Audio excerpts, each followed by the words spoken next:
deuxième temps de notre série d'émissions consacrée au bac dans le cadre de l'opération spéciale de notre chaîne Bac 2017 mention France Culture, à laquelle participe aussi tout à l'heure, juste après cette émission, les chemins de la philosophie, puis cet après-midi, la méthode scientifique et la compagnie des auteurs, et dimanche prochain à 16h, l'émission De cause à effet.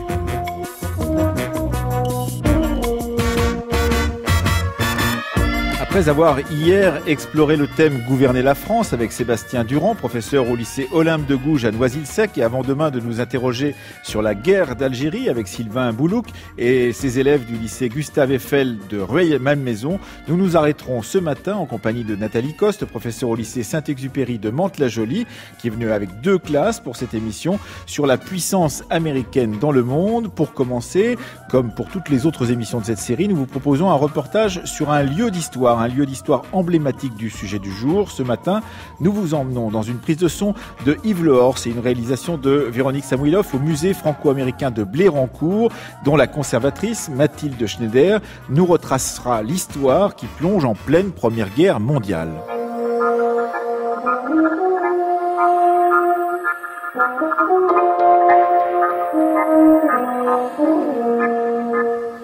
Bonjour Nathalie Coste. Bonjour. Merci d'être avec nous donc pour cette deuxième émission consacrée à la préparation du bac d'histoire. Nous allons traiter de la puissance américaine dans le monde. Je commence peut-être traditionnellement par cela. C'est un sujet qui intéresse les élèves de terminale. C'est un sujet difficile, plus difficile ou moins difficile que les autres en l'occurrence. C'est un chapitre compliqué. Alors c'est pas un chapitre très compliqué, mais c'est un chapitre long et dense, puisqu'il s'agit de couvrir le rapport des États-Unis au monde depuis 1918 jusqu'à nos jours. Donc évidemment, inutile de vous préciser que ça fait quand même une somme d'acteurs et d'événements très importantes, et que la difficulté, c'est qu'ils ne s'y perdent pas. Voilà, et donc pour ne pas s'y perdre, eh bien, on peut peut-être commencer, comme toutes les émissions de cette série, par un long reportage, que nous avons réalisé donc à Blérancourt, un endroit qui est un musée franco-américain et qui donc débute justement pendant la Première Guerre mondiale et surtout qui va voir son élan juste après la Première Guerre mondiale. On va l'entendre tout de suite avec Mathilde Schneider qui nous y guide. Mathilde Schneider, bonjour. Bonjour. Nous sommes avec vous au château de Blérancourt, au musée franco-américain de Blérancourt, dans l'Aisne, dont vous êtes la conservatrice. Pourquoi sommes-nous ici avec vous dans le cadre d'un cours et d'une leçon pour le programme du baccalauréat d'histoire autour des États-Unis et du monde ? Le musée franco-américain de Blérancourt a été fondé en 1924 par Anne Morgan, notre figure tutélaire, pour honorer cette mémoire, cette relation d'amitié internationale, transatlantique entre la France et les États-Unis. Anne Morgan était la 3e fille de John Pierpont Morgan, des banques Morgan & Chase, et elle était francophone et francophile, et au tout début de la Première Guerre mondiale, elle s'est engagée dans des organisations humanitaires pour venir en aide notamment aux soldats et ensuite aux civils. Alors que les États-Unis n'étaient pas entrés en guerre. Tout à fait. Elle s'engage dès 1915, alors que les États-Unis n'entrent en guerre qu'en avril 1917. Et à cette époque, donc, Anne Morgan prend conscience de l'état de dévastation véritable de la région. On considère que nous sommes ici en zone rouge, c'est-à-dire une zone infertile car truffée d'obus.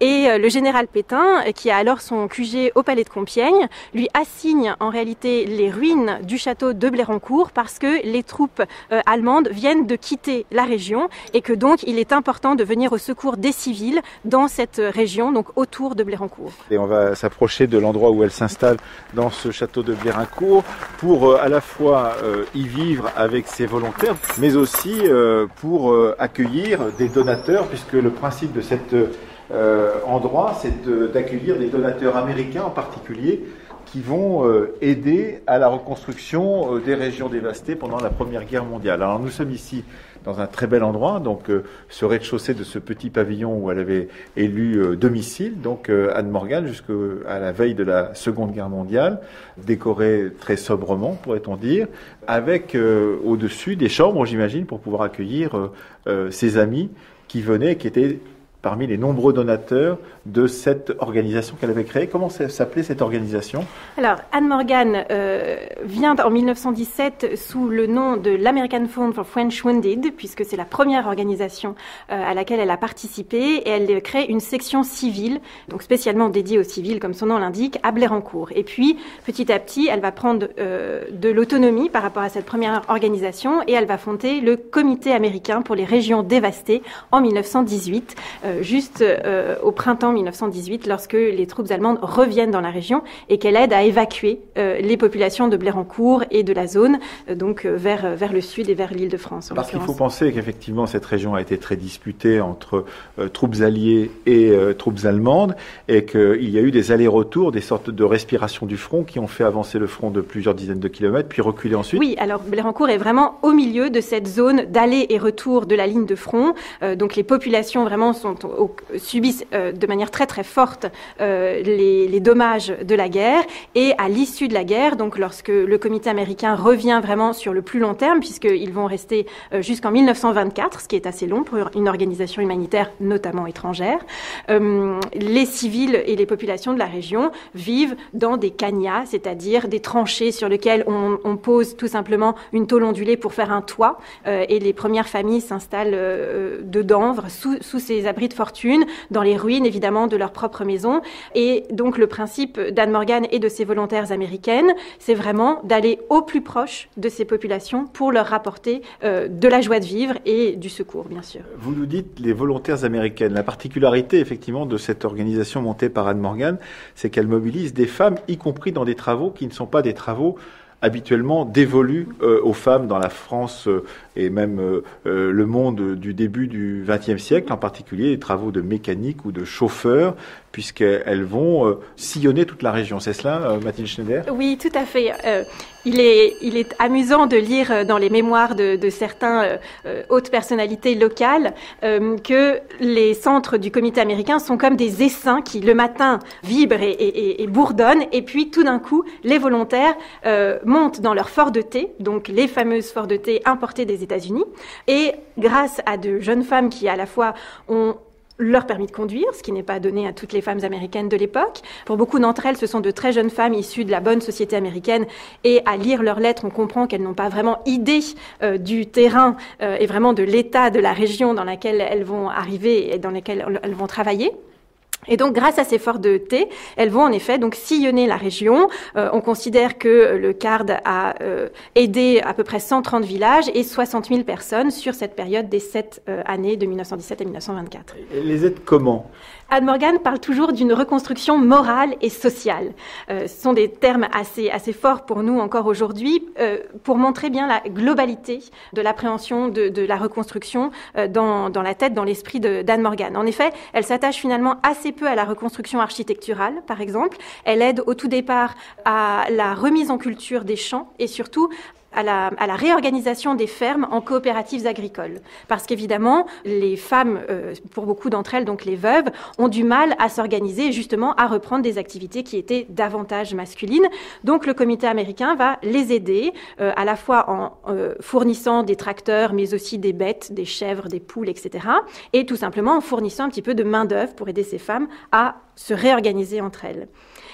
Et puis, elle va donc également déployer, bien sûr, des actions et des missions de santé et d'hygiène publique.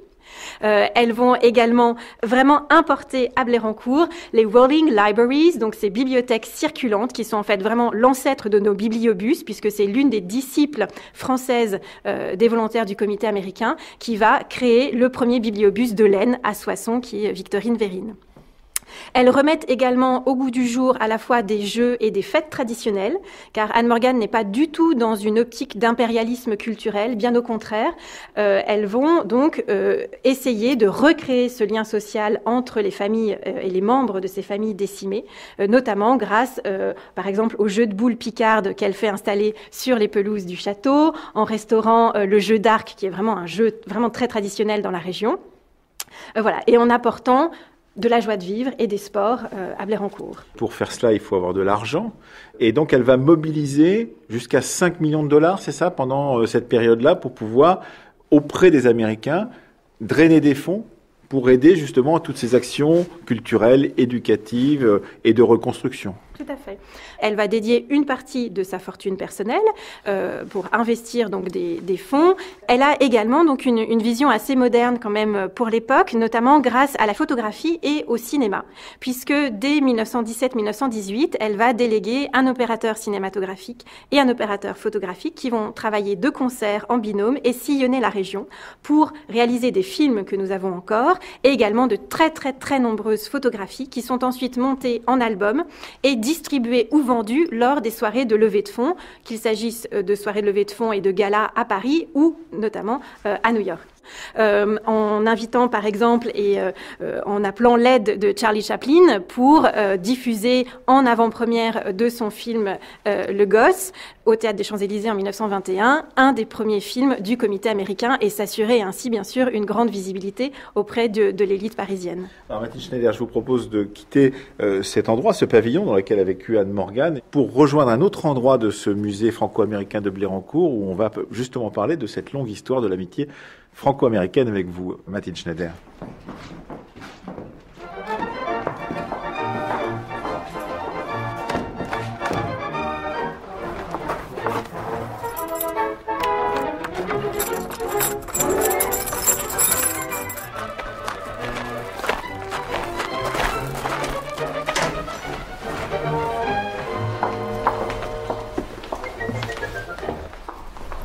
Mathilde Schneider, nous sommes ici dans une autre aile de ce musée franco-américain de Blérancourt qui, le musée n'est pas encore réouvert, il va réouvrir à la fin du mois de juin, sera consacrée cette aile aux échanges artistiques entre la France et les États-Unis depuis la fin du XVIIIe siècle. Alors, on a beaucoup d'œuvres qui sont emmaillotées, qui sont encore enfermées dans leur caisses et leurs cartons avant de pouvoir être déballées pour cette exposition. Et nous sommes face à une œuvre tout à fait importante, une statue de Washington, sculptée par Houdon à la fin du XVIIIe siècle.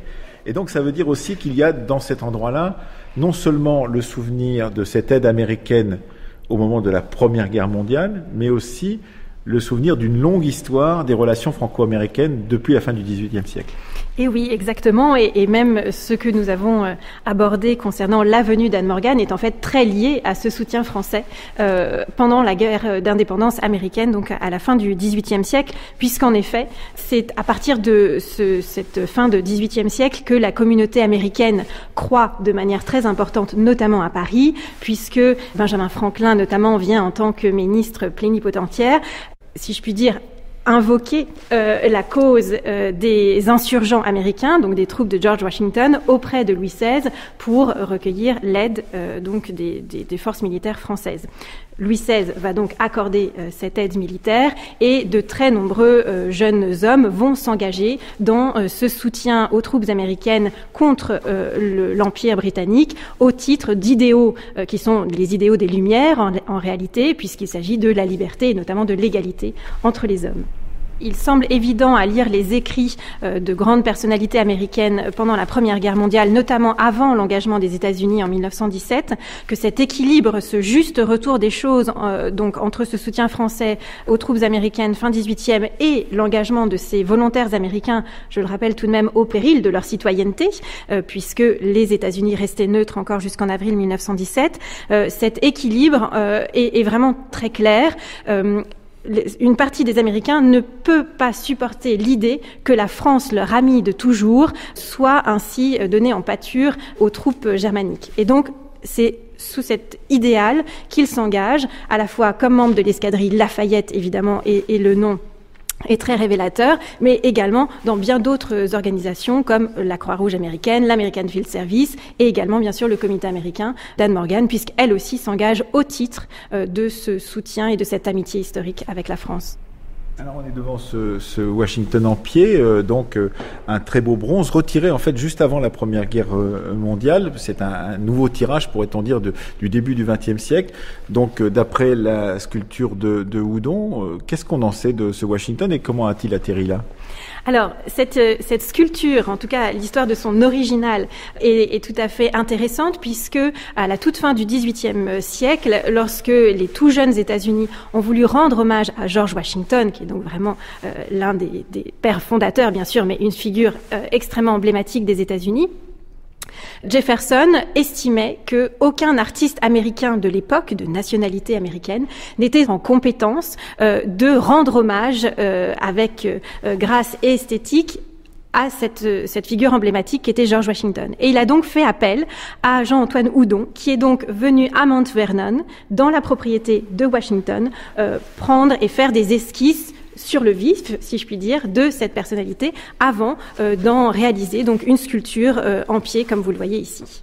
Alors on va quitter cette salle qui est consacrée ici dans ce musée franco-américain de Blérancourt aux échanges artistiques entre la France et les États-Unis depuis la fin du XVIIIe siècle pour descendre dans les nouveaux niveaux qui ont été travaillés depuis que les fouilles ont été entamées dans ce musée de Blérancourt pour rejoindre une des pièces maîtresses de ce musée, une ambulance.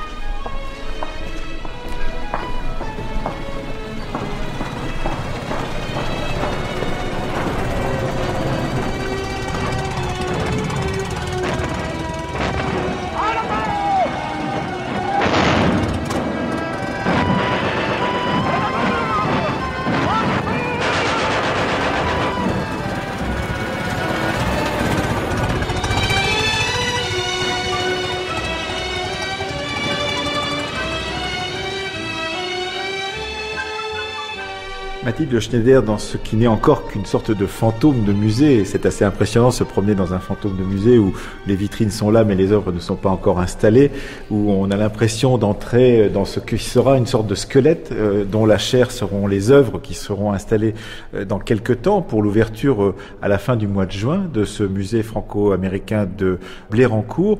On se trouve devant une des rares pièces, on a un peu de chance, qui soit véritablement exposée telle qu'elle le sera pour les visiteurs, à savoir donc une ambulance de l'American Field Service qui date de cette Première Guerre mondiale, qui n'est pas liée directement à l'histoire d'Anne Morgan, c'est-à-dire c'est une autre organisation qui envoie des volontaires, en particulier issus des grandes écoles américaines, sur le front, alors que les États-Unis ne sont pas encore entrés en guerre en 1917, pour pouvoir aider les soldats et les soigner, en l'occurrence, puisqu'il y a une croix rouge sur cette ambulance. Oui, cette ambulance est véritablement une figure emblématique de nos collections et la dernière subsistante au monde avec ses peintures encore d'origine de 1917. Donc en effet, c'est une pièce tout à fait spécifique en tant qu'objet, véritablement, parce qu'évidemment elle est assez imposante.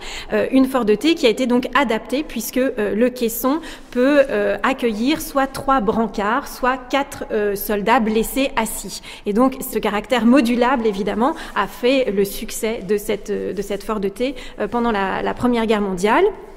Son histoire, bien sûr, est aussi très emblématique de ce lien France-États-Unis, puisque, comme vous l'avez mentionné, des étudiants de grandes universités telles que Yale ou Harvard sont venus donc dès 1914 et surtout 1915 s'enrôler donc dans une organisation qui s'appelait l'American Field Service, qui existe toujours aujourd'hui, mais qui est désormais une organisation internationale d'échange d'étudiants. Donc toujours finalement dans cette première idée, en tout cas, de coopération internationale.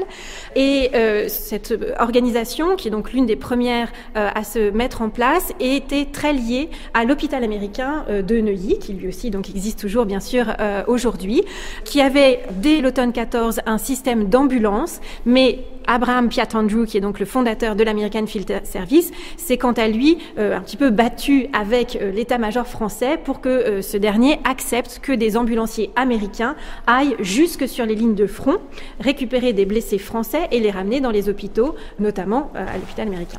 Ce musée, en fait, est le moment de la sortie de l'isolationnisme américain, puisque c'est le moment où les Américains décident, soit individuellement, soit collectivement par des associations et des amicales, soit ensuite par l'État américain soi-même, de s'investir sur un théâtre d'opération qui n'est pas proprement américain, en l'occurrence Mathilde Schneider. Absolument, parce que c'est la fin, en tout cas, c'est un répit dans la fameuse doctrine Monroe, n'est-ce pas, du 19e siècle. C'est sans doute également pour cette raison que les États-Unis hésitent pendant tant de temps à entrer dans le conflit. Cette culture de l'isolationnisme, a vraiment son rôle à jouer. Les États-Unis ne savent pas non plus, en tout cas, hésitent à s'engager et surtout de quel côté s'engager, puisque certes bien sûr la culture francophile et anglophile est très forte, mais que la communauté à la fois germanique, allemande, italienne et irlandaise est également très importante aux États-Unis à cette époque-là. Ce matin, dans la cour des Invalides, une plaque à la mémoire de Miss Anne Morgan, décédée il y a quelques semaines à peine. Qui était Anne Morgan? Je crois qu'il me suffit de vous rapporter les mots qui ont été gravés dans le marbre pour vous le faire comprendre. Ces mots, les voici. Anne Morgan, citoyenne américaine, commandeur de la Légion d'honneur, croix de guerre 1914, 1918 et 1939, intrépide et généreuse amie de la France, secourable aux blessés et aux réfugiés et aux prisonniers, insigne bienfaitrice des populations éprouvées et des régions dévastées par deux guerres, fondatrice du musée américain de Blérancourt. Voilà donc qui était Anne Morgan. D'éminentes personnalités assistaient à Alors, cette histoire ne s'arrête pas en 1914-1918. On a expliqué qu'Anne Morgan, avec son organisation, resterait jusqu'en 1924 à agir sur le terrain, qu'Anne Morgan elle-même va rester toute sa vie, avec des épisodes où elle retournera aux États-Unis, mais jusqu'en 1952, jusqu'à sa mort sur ce territoire français qu'elle aime tant, et va participer aussi à l'organisation d'une aide au moment de la Seconde Guerre mondiale. Mathilde Schneider, on va peut-être conclure là-dessus parce que ça fait le lien justement sur l'influence américaine dans le monde jusqu'au-delà de la Première Guerre mondiale. Anne Morgan ne délaissera jamais, en effet, la région de Blérancourt, puisque en 1939, vraiment au tout début de la Seconde Guerre mondiale, elle revient à Blérancourt, fonder le Comité américain de secours aux civils, donc toujours avec cet attachement porté aux populations civiles et pas seulement aux soldats. Et cette organisation a, dans un premier temps, en tout cas, pour premier objectif, qui est d'évacuer, tout simplement, les populations de cette région, mais également de l'Est de la France, puisque, outre Blérancourt, elle va fonder des centres sur la frontière vers la Belgique ou vers l'Allemagne. Et puis, on peut citer, pour conclure, cette promenade avec vous dans ce musée qui va réouvrir le 25 juin prochain, ici à Blérancourt dans l'Aisne, la plaque qui est dédiée à Anne Morgan aux Invalides, intrépide et généreuse amie de la France, insigne bienfaitrice des populations éprouvées et des régions dévastées par deux guerres. Merci à vous, Mathilde Schneider, de nous avoir guidés dans ce musée.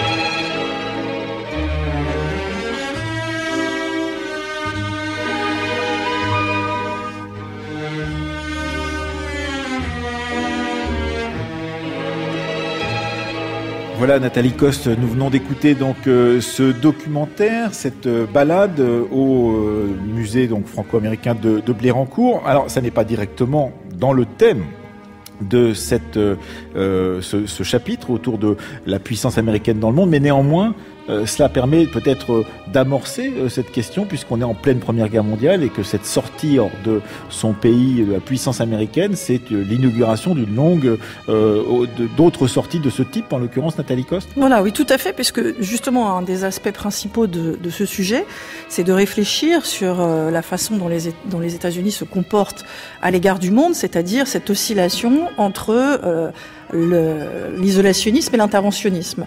Donc la période qui est choisie pour démarrer le thème, 1918, c'est d'ailleurs l'intitulé précis, c'est les États-Unis et le monde depuis les 14 points de Wilson, donc qui marque bien et qui signe bien une volonté d'être présent au monde.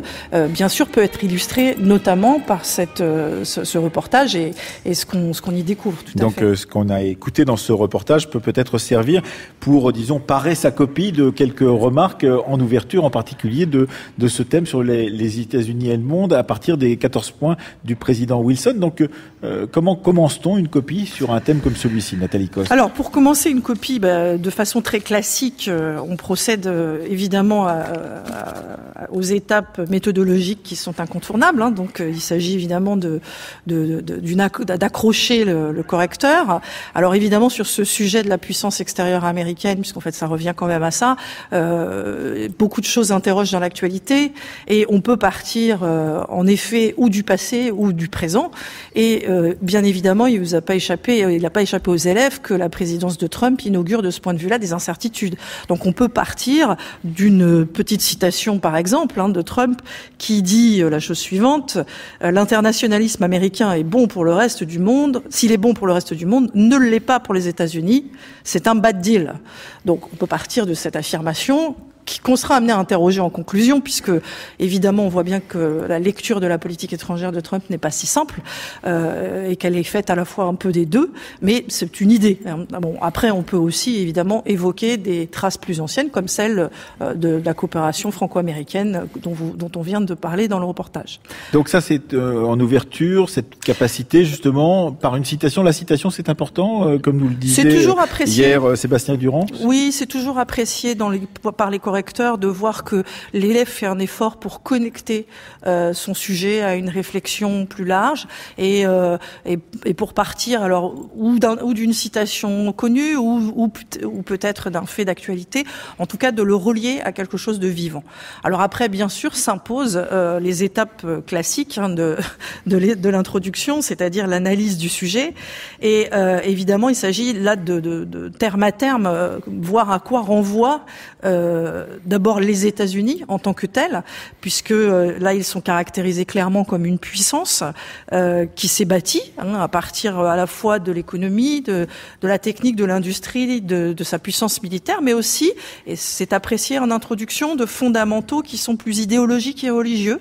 Et on peut penser que les élèves évoquent par exemple la destinée manifeste, ou par exemple la notion de nation indispensable, qui se formulera plus tard, comme étant quelque chose qui explique le rapport au monde des Américains aussi. Ça veut dire qu'ils ont en tête, parce que leurs professeurs leur en ont parlé, ces notions-là de destinée manifeste en particulier. Quand le professeur en a parlé, et généralement les collègues d'anglais en parlent aussi, ils peuvent avoir cette notion à mobiliser, et qui est le signe d'une culture un peu plus large, qui est toujours très très appréciée. Donc une sorte de mission que se donnent les Américains dans le monde. C'est ça, donc on va pas rappeler pour pas prendre trop de temps, mais cette notion, c'est une notion, la Manifeste Destiny, qui a été émise dans les années 1840, et qui au départ n'avait pas vocation à désigner la mission des États-Unis sur l'ensemble du monde, mais plutôt sur le continent nord-américain, mais qui ensuite a trouvé son extension à une échelle plus grande. Donc on peut mobiliser ça, en effet.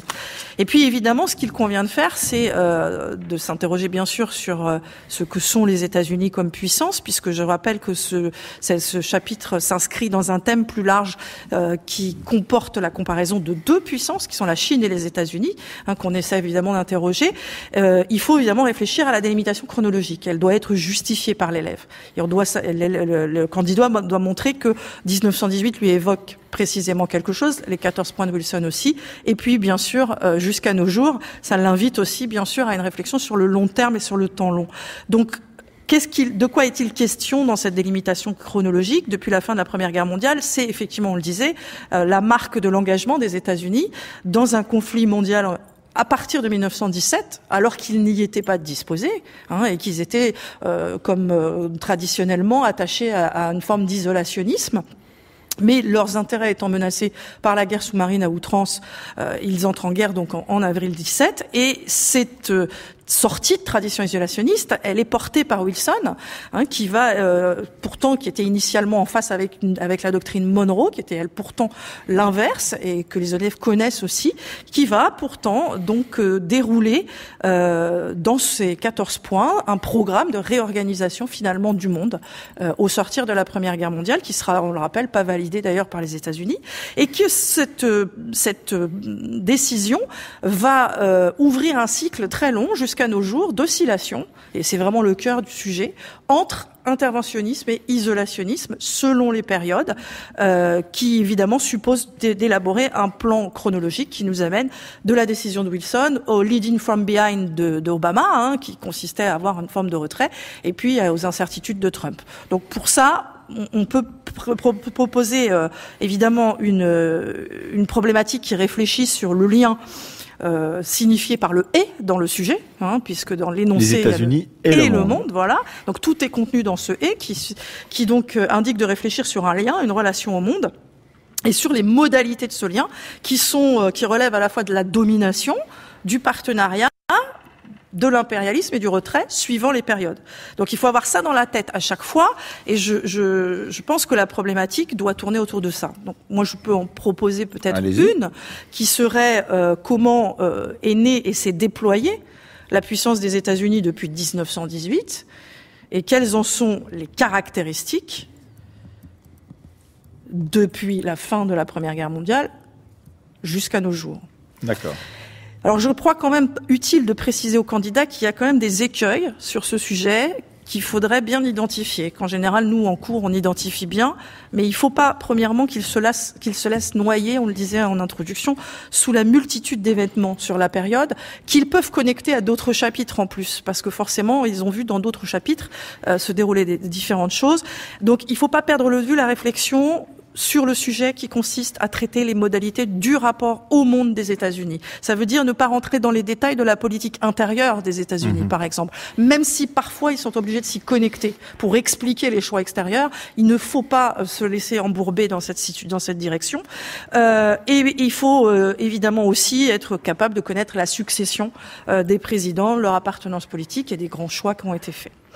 Alors, le plan proposé s'impose comme évidemment un plan chronologique et chronothématique. Et alors 3 parties? 3 parties. Alors effectivement, on retrouve le tropisme un peu de l'historien pour les 3 parties. Ce qui gêne les élèves de Sciences Éco qui, eux, souvent, en Sciences Éco font 2 parties. Donc, ces 3 parties divisées en 3 parties, c'est vrai que c'est un peu formel. Donc, moi, j'aurais proposé, je peux annoncer le plan d'emblée et puis ensuite on reviendra dans les sous-parties.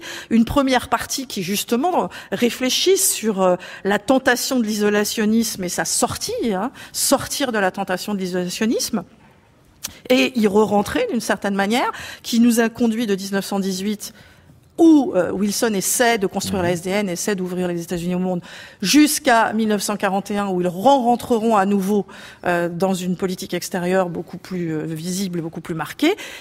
Et pendant cette période-là, au contraire, un retrait dans ce qu'on appelle les Roaring Twenties, c'est-à-dire les années 20, sur la croissance américaine et les affaires intérieures. Donc une première partie, 1918-1941, qui évidemment doit être justifiée par l'élève comme étant l'entrée en guerre dans la Seconde Guerre mondiale, cette fois-ci, après l'attaque de Pearl Harbor. Une deuxième partie où on examine là l'affirmation assumée des États-Unis d'être le leader du monde et qui nous conduit, leader du monde libre en tout cas, de 41 jusqu'à 85. On peut aller aussi d'ailleurs jusqu'à 80. Enfin, on peut décider. Là, la rupture chronologique peut varier. L'essentiel étant de montrer que la troisième partie, les États-Unis s'imposent au début comme gendarmes du monde. C'est le retour de Reagan après une période de déclin, de retrait relatif, à une hyperpuissance contestée aujourd'hui. Et il faut évidemment finir sur la notion de cette hyperpuissance relative, d'une hyperpuissance. Alors la notion de déclin est beaucoup utilisée. Je crois qu'il faut être très prudent.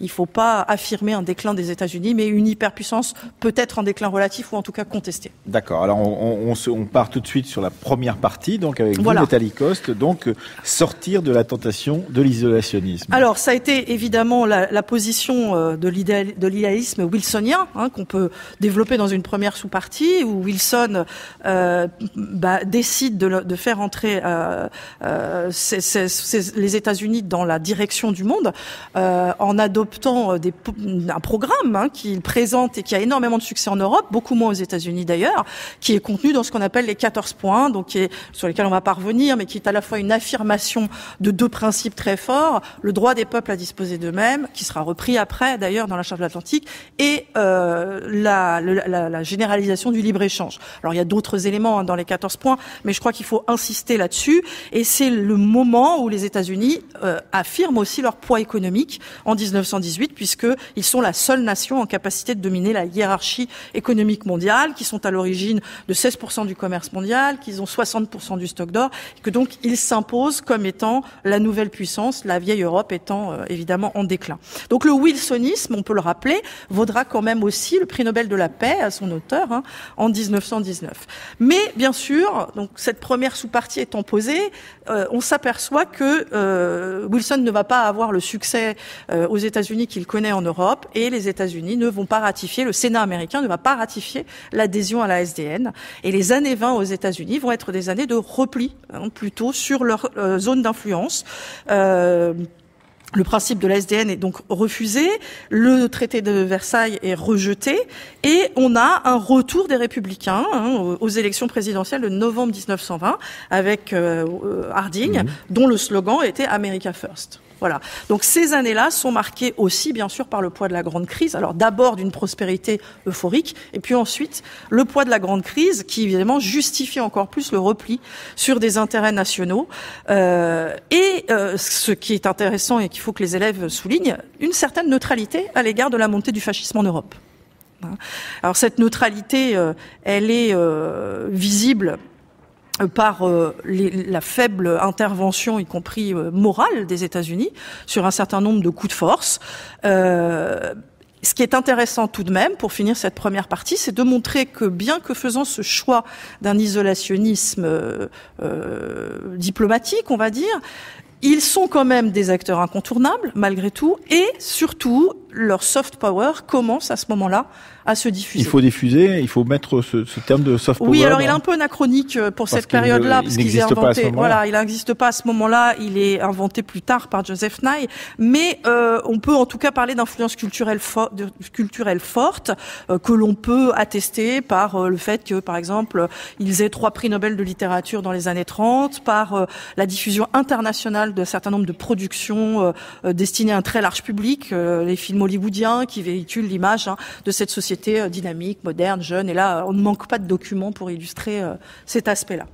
Et puis, évidemment, on en arrive à ce deuxième moment de cette première partie où là, les États-Unis vont s'engager progressivement contre la montée des totalitarismes et sortir d'une neutralité. Alors, cette neutralité, on peut la rappeler par les fameuses lois de neutralité, ce qu'on appelle les Neutrality Acts, dans les années 30.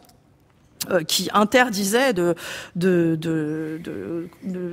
commercer et d'être en relation économique avec des pays belligérants, qui va être complété un peu plus tard en 39 par la loi Cash and Carry, donc qui est une petite avancée contre la menace nazie qui inquiète un petit peu les États-Unis, mais qui est encore très conditionnée au fait que ce soit les partenaires qui viennent chercher le matériel militaire et le payent, comme le nom l'indique. Et puis progressivement, on a quand même la loi Pré-Bail qui montre que là, les États-Unis aident leur partenaire privilégié qui est le Royaume-Uni, avec cette fameuse phrase de Roosevelt qui présente la loi Pré-Bail comme un tuyau d'arrosage que l'on prête à un voisin dont la maison est en feu.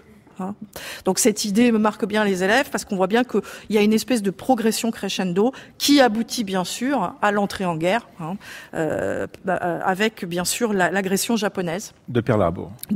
Le 7 décembre 41. Et là, on entre dans la deuxième partie de cette copie potentielle. Voilà, alors peut-être indiquer quand même rapidement que cette entrée en guerre n'est pas juste une entrée en guerre diplomatique, mais qu'elle est un véritable engagement avec un programme d'armement qui s'appelle le Victory Programme, qui est absolument conséquent, qui représente 80% du budget fédéral, qui va mobiliser les industries dans une production absolument hallucinante.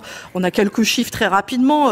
On avait 2100 avions construits en 1940, on en a 87 000 en 1944. Voilà, l'élève peut juste faire cette transition en montrant que l'engagement n'est pas juste formel. Et puis, peut-on introduire une personnalité comme celle de Roosevelt ou dans une copie comme celle-ci, parce qu'il est le prototype de celui qui passe d'une position à une autre. Exactement. Et que progressivement, à cause des 4 mandats, de son élection à 4 mandats, à la présidence des États-Unis, eh bien, il y a aussi celui qui est d'abord plutôt sur des positions isolationnistes avant de passer à des positions d'intervention. Tout à fait. Je n'aime pas la guerre, disait-il. Ouais. Je n'aime pas la guerre.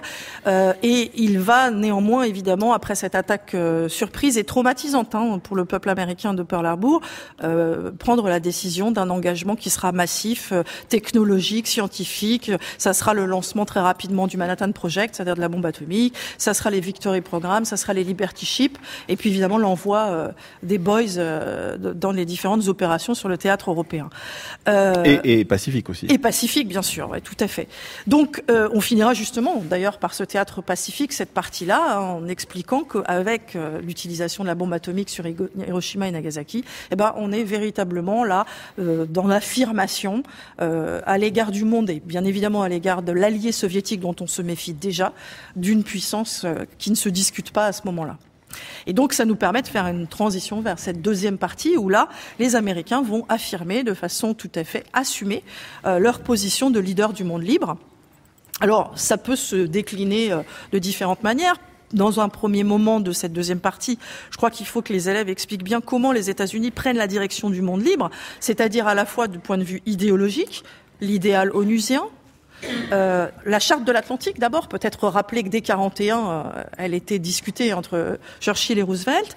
Ensuite, l'organisation de l'ONU, la charte de San Francisco, qui, il faut bien l'expliquer aux élèves, n'est pas uniquement un projet formel d'organisation mondiale capable d'assurer la paix, mais aussi la prospérité, et qui va reconstruire un certain nombre d'agences un peu partout, un certain nombre d'organisations satellites, notamment la Banque mondiale, etc., le FMI, tout ça, et que on est là face à l'affirmation aussi d'une vision du monde, qui est ce qu'on peut appeler la Pax Americana, vue par Truman, qui consiste à penser un monde qui sera un monde de libre-échange et démocratique. Oui, avec peut-être on peut y introduire la Déclaration universelle des droits de l'homme portée par Eleanor Roosevelt, par exemple. Absolument, oui, tout à fait. Et évidemment, le versant géostratégique de cette nouvelle vision du monde a une doctrine, c'est la fameuse doctrine Truman, la doctrine du containment, qui va s'exprimer très rapidement et qui va avoir pour objet d'endiguer le communisme soviétique. Et qui s'accompagnera très rapidement, comme on le sait, d'un plan qui est le plan Marshall, ça que les élèves connaissent bien en règle générale, qui est à la fois un plan habile et intéressé. Habile parce qu'il va effectivement permettre à l'Europe de se reconstruire, et intéressé parce qu'il tente de détourner du modèle soviétique les pays européens, notamment la France, où je vous rappelle que le Parti communiste français était extrêmement puissant au sortir de la guerre. Et puis il y a tout un tas d'autres doctrines, mais on ne va pas les développer ici, sur lesquelles on peut s'appuyer, mais aussi des outils, le réseau échelon, qui permet d'intercepter les communications de l'adversaire, qui se met en place en 48, et puis évidemment cette politique d'armement que l'on peut développer. Toujours appuyé pour assumer cette position de leadership sur, alors là, la diffusion d'un American Way of Life qui va séduire, comme on le sait, l'Europe notamment, au travers, encore une fois, tous les supports traditionnels. Les films, la bande dessinée, c'est ça. Alors les super-héros. C'est ça, les super-héros, Captain America, Superman, Batman, qui incarnent une forme de culture de la puissance et en même temps une culture de l'adversité contre les soviétiques. Donc ça, c'est dans la deuxième partie, cette partie donc consacrée à la période de 1941 à 1985. On avance encore un petit peu. On peut avancer en prenant un élément symptomatique de cette, deux événements symptomatiques de cette volonté des États-Unis d'intervenir. Je crois que là, les élèves doivent mentionner la guerre de Corée. Ils doivent comme étant, une projection. Alors même si c'est pas une opération américaine, c'est une opération de l'ONU, mais sous commandement américain. C'est quand même une force de projection en Asie qui les inquiétait quand même depuis un moment. Ça veut dire que le champ européen n'est pas le seul. Et puis, juste, évidemment, on peut continuer avec la crise de Cuba, qui montre bien aussi la volonté de s'affirmer dans un bras de fer entre Kennedy et Khrouchtchev comme étant des puissances qui ne transigeront pas sur les principes. On avance encore un petit peu. Alors on avance maintenant pour aboutir aux années 80. Alors on aurait pu mentionner... On mentionne évidemment la guerre du Vietnam. Exactement. Alors avant justement d'aborder les années 80, je crois qu'il faut s'arrêter un tout petit peu très rapidement dans la copie sur le fait que le modèle dans les années 60 est cependant remis en question aussi à l'intérieur et à l'extérieur. Alors à l'intérieur, il ne faut pas s'étaler, mais mentionner quand même que c'est le mouvement pour l'égalité des droits civiques, que c'est la contre-culture hippie, que c'est toute cette société qui va se mobiliser contre la guerre du Vietnam, justement, qui est un point de crispation, un abcès de fixation, justement, des contestations du modèle. Et cette contestation est également externe et elle est menée notamment par le général de Gaulle. Voilà, donc ça, c'est la période qui nous conduit jusqu'en 1985, très brièvement, c'est ça. Nathalie Coste. Alors, même si dans ces années 85, donc il faut réexpliquer qu'avant les années 85, les États-Unis avaient, du fait de leurs difficultés intérieures et extérieures, opéré une forme de repli, une forme de retrait. On mentionne la prise d'otage de 1979 à Téhéran, par exemple, la révolution iranienne. Tout à fait. Je pense qu'il faut mentionner déjà le traumatisme du Watergate et puis ensuite la révolution iranienne comme étant un moment de repli sur leur sphère intérieure. Et Reagan arrive, America is back. Le slogan est évidemment limpide. Et là, on a un réinvestissement extrêmement fort sur la scène internationale. 2-3 minutes pour conclure cette troisième partie, la conclusion, Nathalie Coste. La conclusion, c'est qu'on est passé d'un leadership et d'un impérialisme américain assumé à un modèle qui a petit à petit été contesté à la fois dans la société américaine, mais aussi à l'extérieur. De nouveaux acteurs qui sont apparus, qui ne sont pas uniquement les acteurs de la guerre froide, mais notamment le Moyen-Orient, et qui va venir un peu contrarier cette logique qui était mise en place depuis la guerre froide. Donc cette hyperpuissance contestée, comme vous le dites, à partir de 1985, c'est notre troisième partie. Voilà.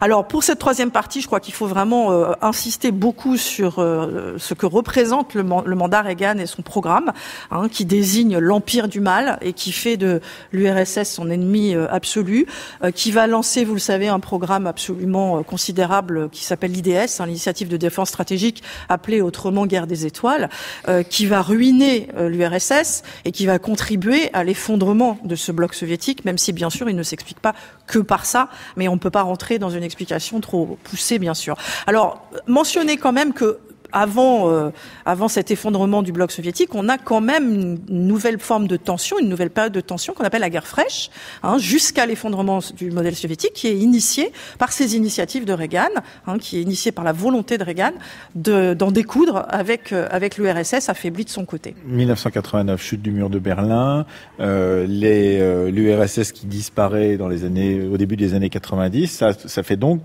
des États-Unis, a priori, la seule puissance, une sorte d'hyperpuissance monopolaire, pourrait-on dire, qui se met à être contestée tout de même. Alors voilà, il y a quand même une période d'illusion, je crois qu'il faut mentionner cette fameuse illusion d'un nouvel ordre mondial qui correspond au mandat de George Bush père et qui correspond à l'hyperpuissance américaine, militaire notamment pendant la guerre du Golfe, qui n'a plus d'adversaire. En tout cas, le croit-elle, puisqu'on va même, pendant cette même période, jusqu'à parler de fin de l'histoire. Et puis, bien sûr, l'actualité moyen-orientale vient un peu montrer que les ennemis vont être d'un genre nouveau, même si les États-Unis ont joué un rôle essentiel, notamment de règlement des conflits, notamment dans la question de l'ex-Yougoslavie. Avec les accords de Dayton. C'est ça, avec les accords de Dayton en 95. Et on peut insister aussi sur la nouvelle façon de faire de la politique extérieure de Bill Clinton lors de ses mandats, puisqu'il va développer la théorie de l'enlargement, qui est une forme de multilatéralisme qui combine à la fois le hard et le soft power, ce qu'on appellera sous Obama le smart power, notamment, et qui signe quand même encore une fois la puissance américaine par la signature des accords d'Oslo. 2001, évidemment, j'imagine les tours jumelles, tout ce qui se passe donc aux États-Unis, les États-Unis attaqués sur leur propre sol, donc avec le 11 septembre, et peut-être là aussi des questions qui se posent vis-à-vis de cette hyperpuissance américaine.